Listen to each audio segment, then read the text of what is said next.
नमस्ते, Radhe Radhe, good morning. तो कैसे हो गाइज आप सभी? आई होप कि आप लोग अच्छे होंगे। और अभी सुबह के 10:30 हो रहे हैं और बेटा स्कूल जा चुका है, हस्बैंड ऑफिस जा चुके हैं। अभी मैं और अपने बेटी के लिए चाय बना रही हूँ। एक बार तो मैं चाय नाश्ता कर चुकी हूँ, लेकिन अभी दोबारा चाय बना रही हूँ मैं।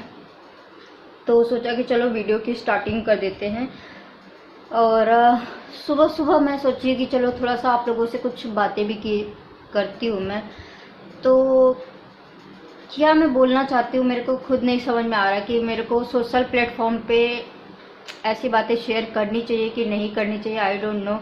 बट बस गाइज, बहुत हो गया। मैं बहुत ज़्यादा ही थक गई हूँ सोशल मीडिया पे काम कर करके अपना टाइम, अपना वक्त, अपना पैसा, मतलब बहुत कुछ मैंने सोशल मीडिया पे लगा चुकी हूँ मैं। और किसी भी चीज़ के नाम पे मिलता है बाबा जी का ठुल्लू, जीरो। मैंने देखा है कि जो लोग सोशल मीडिया पे अपने घर के इश्यूज ला रहे हैं, मतलब वो अपने घर के झगड़े ला रहे हैं, दुनिया भर की चीज़ें ला रहे हैं, वो बढ़ बढ़ के आगे जा रहे हैं। और अपने घर की बातें भी शेयर करने के लिए, अपने दिल की बातें भी शेयर करने के लिए ना बहुत बड़ा जिगरा चाहिए। और पहले भी मैं सोचती थी कि मैं अपने घर की बातें सोशल मीडिया पे लेकर आऊँ, और उसके बाद भी कुछ ना मिले तो सिर्फ लोग उसका मजाक बना के निकल जाते हैं। लोग जो है ना, सिर्फ और सिर्फ मिर्च मसाला देखना पसंद करते हैं। उनको किसी की मेहनत से कोई लेना देना नहीं है, और किसके घर में क्या चल रहा है, अरमान मलिक के घर में क्या चल रहा है, अरमान मलिक की 2-2 बीबियाँ क्यों हैं, और फलाने का डिवोर्स हो रहा है। और मैंने देखा है, मैंने मतलब कि यूट्यूब पे जितने भी क्रिएटर्स हैं ना, अपने घर के जो झगड़े फैलाते हैं ना, उनको लोग ज़्यादा पसंद करते हैं। हमारे जैसे मेहनती लोगों को व्यूज़ के नाम पे जीरो मिलता है, मतलब कि 500 से ऊपर व्यूज़ जाता ही नहीं है। और जो लोग वीडियोस में कुछ भी नहीं दिखाते हैं, मतलब ना के बराबर, वही अपना डेली घिसा पिटा रूटीन, कुछ लोग खाना बना के खिला रहे हैं, कुछ लोग किसी चीज़ को भी दिखा दे रहे हैं, उनको अच्छा खासा व्यूज़ मिल रहा है। जो क्रिएटर है, मतलब जिनको एक्चुअल व्यूज़ मिलना चाहिए, उनको यूट्यूब बिल्कुल सपोर्ट नहीं करता है। मैंने ये चीज़ देखी है। तो मैंने भी सोचा है कि मैं भी अपनी लाइफ का कुछ अपडेट ऐसे हैं जिसे जानने की मतलब जो शेयर करने के लिए ना बहुत बड़ा जीरा चाहिए। मैंने कभी भी अपने लाइफ में नहीं सोचा था कि मैं अपने दिल का मतलब जो भी मेरे लाइफ में घटा है अब तक, मेरे फैमिली से रिलेटेड, मेरे इन लॉज से रिलेटेड, और क्या है मेरे और मेरी बच्चों की सच्चाई, क्यों अचानक से मेरी जो है बेटी कहाँ से आ गई, बहुत सारे लोगों के अंदर जानने की इच्छा होगी। तो मैंने भी सोचा है कि कुछ भी हो जाए, अब मुझे भी अपना दिल ना बहुत बड़ा मजबूत करना पड़ेगा। मुझे भी अपने दिल की बात, अपने सारी चीज़ें ना आप लोगों के साथ शेयर करनी है। मुझे पता है इसके बाद जो है ना बहुत बखेड़ा भी हो सकता है। व्यूज़ का मुझे नहीं पता मिलेगा नहीं मिलेगा, मुझे किसी का सपोर्ट मिलेगा कि नहीं मिलेगा, लेकिन मैं भी चाहती हूँ कि मैं मेरी ज़िंदगी में जब मैं 17-18 साल की थी तब से लेकर अब तक मेरी ज़िंदगी में क्या कुछ घटा है, मेरे साथ क्या कुछ हुआ है, और मेरी शादी से रिलेटेड, मेरे बच्चों से रिलेटेड मैं अपने अपडेट आप लोगों के साथ शेयर करना चाहती हूँ। और मैंने अपना दिल बहुत बड़ा मजबूत कर लिया है। क्यों मेरी बेटी मेरे पास अब तक नहीं थी, क्यों मतलब बहुत सारी मेरे दिल में जो है ना, मेरे साथ कितना सब कुछ मैंने अब सहा है। शायद मतलब मैं बोलती हूँ कि मेरे बराबर जिगरा किसी के पास शायद ही होगा। किसी ने इतना संघर्ष, स्ट्रगल और अपनों से फाइट ना शायद ही कोई लड़की ने किया होगा जितना मैंने फाइट किया है। मुझे तो बाहर वालों से कम लड़ना पड़ा, मुझे मेरे अपनों से ही कितना जो है फाइट का मतलब वो नहीं है घुसा मुक्का वाला, मतलब एक तरीके से लड़ना पड़ा है हर चीज़ के लिए, अपने हक के लिए और सच्चाई के लिए, और अपने खुद को न्याय दिलाने के लिए मुझे कितना कुछ सहना पड़ा है, कितना लड़ना पड़ा है अपनी ज़िंदगी से, अपने लाइफ से, जो अब मैं यहाँ पे आके अभी भी मेरे लाइफ में कोई ठहराव नहीं है। बहुत सारी चीज़ें ऐसी होती है जो कि मैंने स्टार्टिंग में बताया ही है आप लोगों को कि मुझे पसंद नहीं किया जाता था और कितना सब कुछ मेरे साथ किया गया है। मेरे इन लॉज से रिलेटेड बहुत सारी चीज़ें, लोग बोलते हैं ना कि तू ऐसी होगी इसीलिए तेरे ससुराल वाले तेरे साथ नहीं रहते। मेरे ससुराल वाले मेरे साथ क्यों रहेंगे? उनको मेरे साथ रहने का कोई रीज़न ही नहीं है, क्योंकि उनके पास उनका अपना घर है, तो वो मेरे साथ क्यों रहेंगे? क्योंकि मैं तो दर दर की ठोकरी खा रही हूँ ना, मैं तो भटक रही हूँ ना। आज भी मैं हर साल 2 साल के बाद अपने घर बदलती हूँ, लेकिन कुछ लोगों को नहीं बदलना पड़ता है। क्यों? क्योंकि कुछ लोग खुद से ब्याह करके नहीं आए हैं, उनकी बाकायदा ब्याह शादी हुई है, इसलिए उनको उनका हक हिस्सा मिला है और मुझे नहीं मिला है। और मुझे पता नहीं कुछ भी ऐसा कि मैंने बहुत बार, 1 बार नहीं, 2 बार नहीं, 3 बार नहीं, 10 बार कोशिश करी है सबसे रिश्ते जोड़ने के लिए, सबके लिए सब कुछ करने के बावजूद भी मुझे मतलब फिर भी मुझे और सिर्फ नफ़रत मिली है। मेरी नंदों की तरफ से भी मुझे कुछ खास अच्छा वो नहीं मिला है, उनकी तरफ से भी सिर्फ और सिर्फ मुझे नफ़रत ही मिली है। क्योंकि रीज़न सिर्फ एक ही था कि ऐसे शादी लव मैरिज को ज़्यादा वो नहीं मिलता है, इनके घर में ज़्यादा लव मैरिज को बिल्कुल भी 0 के बराबर माना जाता है कि हाँ चलो। तो अब धीरे धीरे जब हम खुद ऐसा हुआ है कि जब बहुत बार, 1 बार नहीं, 2 बार नहीं, मैंने अपने हस्बैंड के कहने पे हज़ारों बार रिश्ता जोड़ा है, हज़ारों बार खुद से जा के वो करी है। जब हस्बैंड ने खुद बात करना छोड़ा है तो मैंने उनको जो है बोला है कि नहीं तुम बात करो, तुम्हारी फैमिली है। मतलब ऐसी लड़की ना बहुत मुश्किल से मिलती है, ना के बराबर है बाबा रे, मिलती ही नहीं है। मैं चाय लेके बैठती हूँ, फिर बात करती हूँ, शायद ये बातें मुझे बहुत ज़्यादा इमोशनल कर देगी और मैं बातें करने बैठूँगी तो शायद मेरा चाय जो है ना जल के राख हो जाएगा। तो पहले चाय लेकर आती हूँ, फिर बातें करती हूँ। आ गई हूँ मैं चाय लेके। मैं बहुत ज़्यादा इमोशनल हो जाती हूँ इन सब बातों को लेके, मैं बहुत ज़्यादा होपलेस हो जाती हूँ। अभी भी मैं खुल के बात नहीं कर पा रही हूँ क्योंकि मुझे ये सारी बातें सोशल प्लेटफॉर्म पे शेयर करने के लिए बहुत बड़ा जीरा चाहिए। मैंने बहुत सारे लोगों की वीडियो देखी है कि जब ये लोग अपने बातें सोशल प्लेटफॉर्म पे लेकर आ सकते हैं तो फिर मैं क्यों नहीं शेयर कर सकती हूँ? ऑफकोर्स मैं भी शेयर कर सकती हूँ। मैंने बहुत रात भर सोचा, बहुत हिम्मत जुटाई, इन सारी सच्चाइयों को ना सोचा कि अब आप लोगों के सामने मैं लेकर आऊँगी। कुछ नहीं तो मुझे आप लोगों का अगर प्यार और सपोर्ट भी मिलेगा ना तो मैं अपने बच्चों के लिए कुछ कर पाऊँगी। सबसे बड़ी बात यही है कि आज से 2-2.5 साल पहले, आप सबको, जो लोग मेरे पुराने सब्सक्राइबर हैं उनको पता होगा कि मैं जयपुर में थी और बहुत ज़्यादा स्ट्रगल कर रही थी, बहुत ज़्यादा सफ़र कर रही थी। रीज़न एक ही था, वही सारी चीज़ें आप लोगों को पता है कि बहुत सारे लोगों को, अभी जो नए सब्सक्राइबर हैं, नए व्यूवर्स हैं, उनको नहीं पता, वो डीप नहीं जानते सारी चीज़ें। लेकिन जो पुराने सब्सक्राइबर होंगे वो मेरे डीप बहुत पहले की स्टोरी जानते होंगे कि कैसे मैं अकेले सरवाइव करके जयपुर शिफ्ट हुई थी, अपने काम को स्टार्ट किया था, अपने काम को शुरुआत करी थी। मेरे बच्चों को पसंद नहीं किया जाता था। मैंने अपनी जान से प्यारी, अपने जिगर के टुकड़े को जो है अपने से अलग रखा। इतने साल मैंने अपने दिल पे पत्थर रख के अपने जिगर के टुकड़े को अपने से दूर रखा। अब मुझे वो मौका मिला है कि मैं अपने जिगर के टुकड़े को अपने पास रख सकूं, बस वो मेरे आंखों के सामने रहे। जब मैं अपने जिगर के टुकड़े को जब बड़ा होता नहीं देख पाई तो सोच सकते हैं उस माँ के दिल के ऊपर क्या कुछ गुजरी होगी, कितना कुछ सहा होगा उस माँ ने। बहुत सारे रीज़न है, बहुत सारे रीज़न है कि कैसे मैंने इतने साल उसको अपने से अलग रखा। क्या है सच्चाई, क्या है रीज़न, मैं धीरे धीरे बता पाऊँगी आप लोगों को। अगर आप लोगों का प्यार मिला, सपोर्ट मिला, तो मैंने पहले भी बोला कि मैं कुछ बड़ा डिसीजन ले सकती हूँ अपने बच्चों के लिए।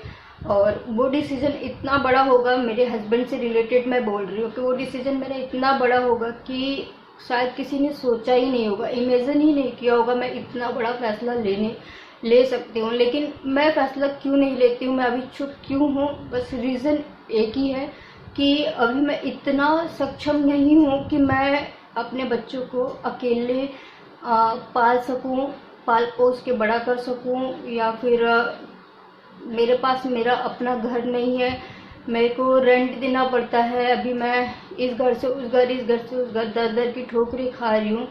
तो रीज़न सिर्फ यही है कि मैं कोई बड़ा डिसीज़न नहीं ले सकती हूँ।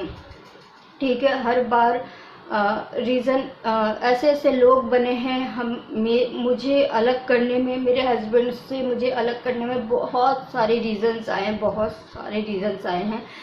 और हमारी इतनी इतनी इतनी लड़ाइयाँ हुई है, सच्चाई कोई नहीं जानता है, लेकिन हाँ, जजमेंट करने के लिए दुनिया बैठी हुई है। जज बहुत सारे लोग कर देते हैं कि तू ऐसी होगी तो इसलिए तेरे साथ कोई नहीं रहता। मेरे साथ कोई क्यों रहेगा, मेरे पास तो मेरा छत भी नहीं है ना, अपना घर नहीं है ना। लोगों के पास तो अपना घर है। आप लोगों को पता है लॉकडाउन में हमारे साथ कितना बुरा किया गया था? नहीं पता ना, तो जाइए पुरानी वीडियोस देखिए, आप लोगों को पता चल जाएगा कि लॉकडाउन में हमारे साथ कितना बुरा किया गया था। ठीक है, मैं उन सारी बातों को भुला दिया। फिर लोग बोलते हैं कि तू ऐसी होगी। जो औरत अपने साथ, अपने बच्चों के साथ हुए इतने अन्याय को भूल के फिर से ज़िंदगी को आगे बढ़ा रही है, वो मतलब कैसी होगी, वो कितनी बुरी होगी। अब आप ही लोग सोच लो वो कितनी कैसी होगी। मैंने देखा जब लोग अपनी सच्चाई, स्नेहा ठकराल जैसे बड़े बड़े यूट्यूबर के साथ इतना बुरा हो रहा है, वो अपने सोशल मीडिया में, सोशल प्लेटफॉर्म में अपनी सच्चाई बता सकते हैं, दिल की बात बोल सकते हैं, तो मैं क्यों नहीं बोल सकती हूँ? मैं बता सकती हूँ। ऑफकोर्स मेरे पास भी दिल है, मेरे पास भी अपने दिल की बात शेयर करने के लिए, अपने मन की बात शेयर करने के लिए आप लोग हो। मैं चाहती हूँ कि आप लोगों को भी मेरे एक एक चीज़ पता चले। इसके बाद क्या होगा मुझे नहीं पता। बहुत सारे लोग, मुझे पता है मेरे रिश्तेदार, मेरे बहुत सारे, पता नहीं कौन कौन ही मेरी वीडियोस देखता है। लेकिन मैं इतना कहना चाहती हूँ कि जब आप मुसीबत में होते हो, जब आप तकलीफ़ में होते हो ना, तो कोई रिश्तेदार आपका काम नहीं आता, कोई भी आपकी मदद करने के लिए नहीं आता है। ये मतलब रिश्तेदार और जानकार लोग सिर्फ और सिर्फ ना बातें बनाने के लिए होते हैं। तो ऐसे लोगों की परवाह आप क्यों करोगे? ऐसे लोगों की परवाह मैं भी क्यों करूं? मतलब ऐसे लोगों की परवाह करके आपको क्या मिलेगा? रिश्तेदार और नाते ये सिर्फ और सिर्फ बातें बनाने के लिए होते हैं। बस लोगों को ये मतलब होता है कि आप रिश्तेदारी कैसा निभा रहे हो, कितना, मतलब ये लोग ऐसे होते हैं ना कि शादी में भी आते हैं, खाना जब खाते हैं तो बोलते हैं हाँ यार बस सब कुछ तो ठीक था, लेकिन खाने का सिस्टम, थोड़ा खाना अच्छा नहीं था, कुछ ना कुछ कमी निकाल के चले जाएंगे। लेकिन एक बेटी का बाप कितने मुश्किल से है अपने बेटी का ब्याह कराता है, वो लोगों को नहीं पता होता। लेकिन हाँ, कमी निकालने वाले तो यूँ चुटकियों में कमी निकाल के चले जाते हैं। तो रिश्तेदार सिर्फ और सिर्फ इसीलिए होते हैं। ठीक है, तो आप दुनिया की परवाह अगर करते हो तो आप जी नहीं सकते हो, आपका जीना मुश्किल हो जाएगा, हराम हो जाएगा। तो आप दुनिया की और रिश्तेदारों की परवाह मत करिए। ऐसे लोग ना आपके मुसीबत में काम नहीं आते। जब मैं इतने तकलीफ़ों से गुजरी थी ना, तो मेरा कोई रिश्तेदार, कोई भी मेरे काम नहीं आया था। तो मैं ऐसे लोगों की परवाह नहीं करती हूँ।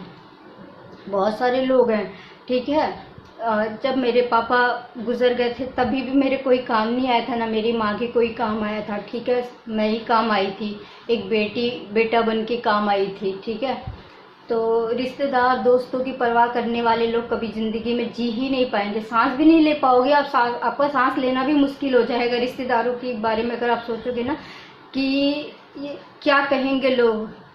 संदीप माहेश्वरी की ही तो बातें है ना, ये सबसे बड़ा रोग कि क्या कहेंगे लोग। तो लोगों की सोचो ही मत, लोगों की परवाह मत करो। तो सो गाइस, धीरे धीरे बता पाऊँगी, एकदम से मैं सब कुछ नहीं शेयर कर पाऊँगी। अगर मुझे बस मैं इतना आप लोगों को हिंट देना चाहती हूँ कि मैं बहुत बहुत बड़े बड़े डिसीज़न ले सकती हूँ अगर मुझे सपोर्ट मिला।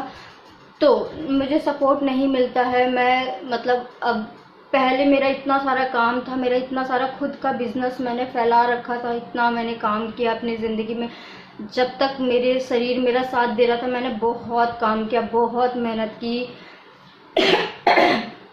लोगों का घर डिज़ाइन किया, घर बनाया, ज्वेलरी का बिजनेस किया, मतलब कपड़ों का बिजनेस किया, जूते चप्पलों का बिजनेस किया। मैंने मतलब जितना मेरी क्षमता से बाहर मैंने अपना काम किया है। और आज भी मैं यही कोशिश करती हूँ कि जब तक मेरे शरीर में जान है थोड़ी, अब तो ज़्यादा मेहनत मुझसे नहीं होती, मैं ज़्यादा देर तक नहीं बैठ सकती हूँ, नहीं चल सकती हूँ, नहीं फिर सकती हूँ, लेकिन फिर भी कोशिश करती हूँ थोड़ी थोड़ी मेहनत करने की कि हाँ बस यार दिमाग ना कहीं लगा रहे। कि अगर दिमाग कामों इन सब चीज़ों में नहीं लगा रहेगा ना तो मेरा दिमाग जो है ना फट जाएगा, मेरे दिमाग की नसें फट जाएगी। क्योंकि मैं इतना ज़्यादा सोचती हूँ इन सब चीज़ों को लेके, क्या हुआ था, कैसे हुआ था, अरे ऐसा हो जाता, ऐसे हो जाता, तो मतलब बहुत चलता है दिमाग। एक सेकंड में न जाने कितनी बार चीज़ों को सोचता है। कभी कभी तो ऐसा लगता है कि मेरे दिमाग की नसें फट जाएगी। इसी रीज़न से मेरा यहाँ की जो नसें है ना वो फूल चुकी है। इसकी मेरी दवाई चल रही है, ब्लड टेस्ट हुआ है और स्कैन भी होने वाला है पूरा। ये इस हिस्से का मेरा स्कैन कराना है मुझे। और मेरा इतना हैवी ट्रीटमेंट चल रहा है कि बहुत सारे लोग पूछते हैं ना कि दीदी आपको क्या हुआ है। तो मेरे यही हुआ कि मैं बहुत ज़्यादा सोचती हूँ, मेरे यहाँ से नसें दर्द करना स्टार्ट करती है, यहाँ से ये पूरा हिस्सा मेरा जो है ना दर्द करता है, बहुत ज़्यादा दर्द करता है। मैं बहुत ज़्यादा सोचती हूँ गाइस, बहुत ज़्यादा सोचती हूँ। और सोच के ना मैं आज इस सिचुएशन में आ गई हूँ कि आप मतलब शब्दों में बयां करना भी बहुत डिफ़िकल्ट है। बहुत बड़े बड़े फैसले मैं ले सकती हूँ। जैसे मैंने अपने कल या परसों की वीडियोस में बोला कि अगर मुझे हर वीडियोस में लोगों का सपोर्ट भी मिले, प्यार भी मिले ना, तो मैं बहुत कुछ कर सकती हूँ। रियली मैं बहुत कुछ कर सकती हूँ। ऐसा नहीं कि ये सिर्फ कहने के लिए, मैं बहुत बड़े बड़े डिसीजन ले सकती हूँ और पहले भी लिया है। ऐसा नहीं है कि मैं डिसीजन नहीं ले सकती हूँ, मैं किसी से डरती हूँ या फिर मैं एक लेडीज़ बिना सपोर्ट के जी नहीं सकती। मैंने जी के दिखाया पूरे 6 से 7 महीने अकेले। मैं जब दिल्ली आई थी जब भी मैं अकेले ही थी। और तो जयपुर रहना कोई बहुत बड़ी बात नहीं थी मेरे लिए। अकेले दिल्ली से जयपुर शिफ्ट हुई, अकेले सारा सामान ढो के लेके गई, अकेले रह रही थी वहाँ पे। फिर मेरी सिस्टर, मेरी बेटी, हाँ बहुत सारे रीज़न थे। उस समय मैंने बहुत सारे जो मेरे सब्सक्राइबर मुझसे नाराज़ होकर चले गए कि आपने पहले बोला था कि ये आपकी सिस्टर है। मैंने अपने बेटी के लिए कभी भी सिस्टर शब्द का यूज़ किया ही नहीं था। बस इतना है कि मैं सोशल मीडिया में उस समय चीज़ें नहीं बताना चाहती थी। लोगों को सच्चाई नहीं पता होती है, लेकिन लोग आपको गलत समझ लेते हैं। उस वक्त आपको गलत समझ लेते हैं, लेकिन जब लोग आपकी सच्चाई जानेंगे ना तब आप सोचोगे कि यार मैंने कैसे दीदी के बारे में इतना गलत सोच लिया। कुछ रीजंस होते हैं सच ना बता पाने का। इंसान अंदर से मजबूर होता है, चाहता तो है, बताना चाहता है, लेकिन वो अंदर से कहीं ना कहीं मजबूर होता है। कुछ रीजंस होते हैं, कुछ कारण होते हैं कि वो अपने दिल की बात नहीं बता पाता है। खैर सोशल मीडिया पे पीके मूवी देखी होगी ना, ये सारा खेल जो है ना डर का होता है, राइट। पीके मूवी में बहुत अच्छे से क्लियर किया है आमिर खान ने कि ये सारा खेल जो है ना डर का है। तो ऐसे ही समझ लीजिए कि वो सारा खेल उस समय डर का था कि ये मेरी वीडियो देखते होंगे। और बहुत सारी चीज़ें हैं गाइस, बहुत डीप सच्चाई है मेरे अंदर। इतनी गहराई है ना, जितना सागर भी गहरा नहीं होगा ना उतना मेरे अंदर गहराई है। मेरे अंदर उससे भी कहीं ज़्यादा बहुत सारी चीज़ें जो है ना मेरे दिल के अंदर भरी पड़ी है। मतलब मैं चाहती हूँ कि बस ये सारी चीज़ें सारी भड़ास एक एक करके ना मैं निकाल दूँ और उसके बाद मैं चैन की नींद सो सकती हूँ। मतलब उस समय ना जब मेरी दिल की सारी बातें बाहर आ जाएगी ना, उसके बाद मैं बहुत आराम से चैन की नींद सो पाऊँगी। शायद उस वक्त मुझे थोड़ा सा सुकून मिले, शांति मिले। मेरे अपनों ने, मेरे किस ने मेरे साथ कितना कितना बुरा किया है, ये सारी चीज़ें मैं खुल के बोलना चाहती हूँ, आप लोगों के साथ शेयर करना चाहती हूँ। लेकिन रीज़न सिर्फ यही है कि शेयर करने के बाद क्या, शेयर करने के बाद क्या, फिर मुझे क्या मिलेगा? सिर्फ और सिर्फ गालियाँ, अपनों की गालियाँ, लोगों की गालियाँ। ये सारा खेल डर का है बाबू भैया। तो इस डर को हमेशा हमेशा के लिए ख़त्म कर रही हूँ मैं। अब बहुत हो गया, मेरे को किसी से भी डरने की ज़रूरत नहीं है, किसी के भी बारे में सोचने की ज़रूरत नहीं है। बस मुझे हाथ जोड़ के आप लोगों के प्यार और सपोर्ट की ज़रूरत है। प्लीज़ रिक्वेस्ट करती हूँ कि मुझे बहुत लाइफ में बहुत बड़े बड़े डिसीजंस लेने हैं, तो प्लीज़ मेरे लिए, मेरे बच्चों के लिए मुझे सपोर्ट करिए, मेरी वीडियोस को शेयर करिए, जहाँ भी शेयर कर सकते हैं वहाँ शेयर करिए। मैं सब कुछ आप लोगों के सामने खुल के रखना चाहती हूँ और अपने दिल की बात शेयर करना चाहती हूँ। शायद उसके बाद जो है, और हाँ गाइस, ये कोई मनगढ़ंत कहानियाँ नहीं होगी। जो भी मेरी कहानी, जो भी मेरे स्टोरीज आएंगी मेरे से रिलेटेड, मेरे पास एक एक चीज़ के प्रूफ होंगे, सच प्रूफ होंगे। मेरी शादी की सच्चाई, मेरे परिवार की सच्चाई, मेरे रिश्तेदारों की सच्चाई, मतलब सब कुछ जो भी मैं शेयर करूँगी ना, मेरे पास एक एक चीज़ का प्रूफ होगा। चलिए अब मैं थोड़े घर के काम कर लेती हूँ और उसके बाद आप लोगों से मिलती हूँ। चाय वगैरह पी लूँ, चाय भी मेरी ठंडी हो गई। बाय। तो मैंने जब ये वीडियो बनाई ना, तो वीडियो मेरा बहुत बहुत बहुत लंबा हो गया, 45 मिनट से ज़्यादा की वीडियो हो गई। तो मैं इस वीडियो को ना 2 पार्ट में शेयर कर दूँगी आप लोगों के साथ। और उसके बाद मैं घर के कामों में लग गई। काम बहुत ज़्यादा होते हैं सुबह सुबह, तो बैठ के पर्सनली बात करना आप लोगों से थोड़ा सा मुश्किल हो जाता है। तो जितना मैंने बात किया उतना ही मैं आज की वीडियो शेयर करना चाहती हूँ। इसके बाद मेरा कल दूसरा वीडियो आएगा। तो फ़िलहाल मैं झाड़ू लगा रही हूँ और जितनी भी बातें बोली है उसको एक बार सोचना ज़रूर। मैंने जो भी बातें बोली है वो सब बातें मेरे दिल के अंदर है और एकदम सच बातें हैं, कुछ भी बनावटी या फिर व्यूज़ के लिए नहीं है गाइस, सब कुछ रियलिटी है। जो लोग मुझे पहले से जानते हैं उनको पता ही होगा। Hello everyone. तो रात को खाना नहीं बना था, रात को हमने करी थी पिज़्ज़ा पार्टी और 2 बड़े मीडियम साइज़ के हमने पिज़्ज़ा मंगा लिया था, तो वही खा लिया था सबने। और स्मॉल साइज़ में 4 पीस आते हैं और मीडियम साइज़ में 5 पीस आते हैं, या 5 या 6 पीस आते हैं। बड़ा साइज़ का था और किसी से भी खाया नहीं गया। एक पिज़्ज़ा में ही सबका मन भर गया था, इतने बड़े बड़े पिज़्ज़ा थे। और फिर रात को खाना नहीं बनाया था, लेकिन अभी खाना बनाना पड़ेगा। टाइमिंग जो है 11 साढ़े 11 बज रहा है। मैं सोच रही हूँ कि मैं आलू रख के जाती हूँ उबलने के लिए, कुछ पराठे वगैरह बना देती हूँ या आलू की सब्जी, और पूड़ी या रोटी बना देती हूँ। और आज है सैटरडे, मेरे को बाल अपने वॉश करने थे, लेकिन मैं बाल जो है सैटरडे को नहीं वॉश करूँगी आज, क्योंकि सैटरडे पर पड़ गया तो बाल नहीं धो सकती हूँ। तो चलो फटाफट जो है ना, मैं मन जो मैंने सुबह से मन इतना ज़्यादा खिजलिहाट सी हो गई है ना कि मन ही नहीं कर रहा है कि नहाऊं, खाना बनाऊं। मन कर रहा बस चुपचाप सोई रहूं, बिस्तर पे पड़ी रहूं। मन अच्छा अंदर से जब नहीं करता ना, तो कोई भी काम में आपका मन लगता ही नहीं है।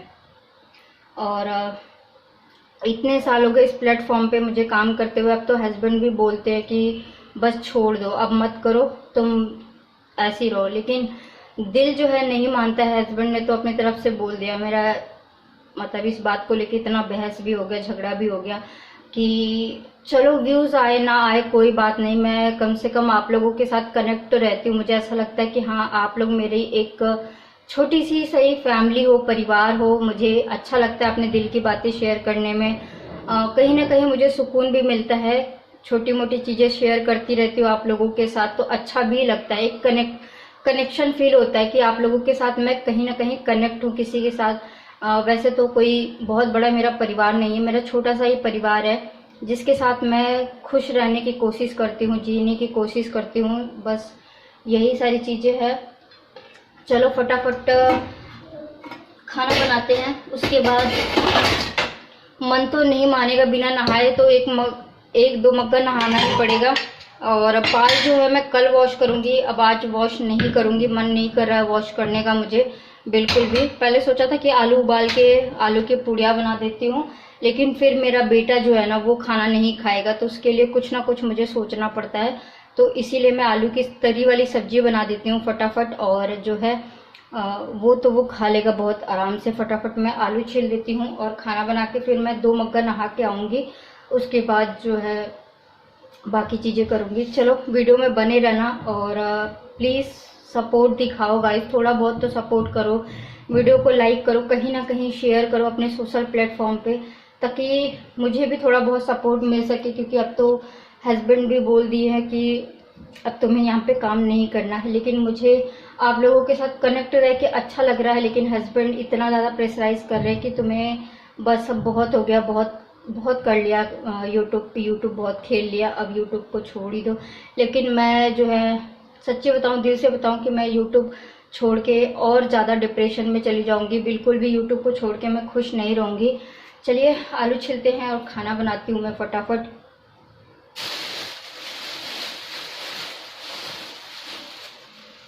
तो मैं आलू एक्स्ट्रा ही छील के रख देती हूँ। अगर किसी का जो है और कुछ खाने का मन करेगा तो मैं पूड़ियाँ वगैरह भी बना दूंगी। लेकिन फ़िलहाल तो मैं आलू की सब्जी एंड रोटी बनाने की सोच रही हूँ। और कुछ मेरा मन भी नहीं कर रहा, ज़्यादा कुछ बनाने का मन अंदर से बिल्कुल अच्छा फील नहीं कर रहा है मेरा फ़िलहाल।